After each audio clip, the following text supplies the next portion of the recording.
ఈ గిన్నెల్లో వంట చేయడమేమో కానీ వీటితో కొడితే మాత్రం సొట్టపడిపోతుంది. గిన్నెలకి కాదు, కొట్టిన వాటికి. ఈజీగా అయిపోతుంది కదా అని వంటలన్నీ నాన్ స్టిక్ కుక్వేర్ లోనే చేసుకుంటాం. బట్ వాటి వల్ల ఎన్ని ప్రాబ్లమ్స్ వస్తున్నాయని అసలు ఆలోచించాం.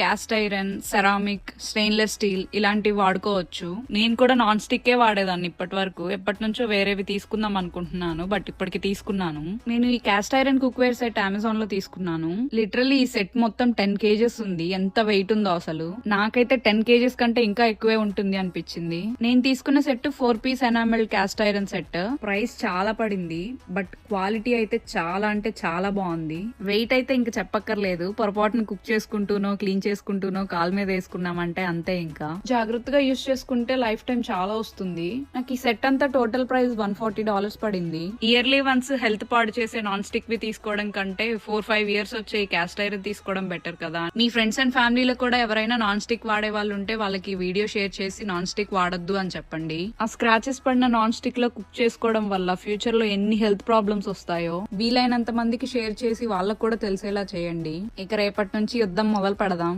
Stay tuned. బై.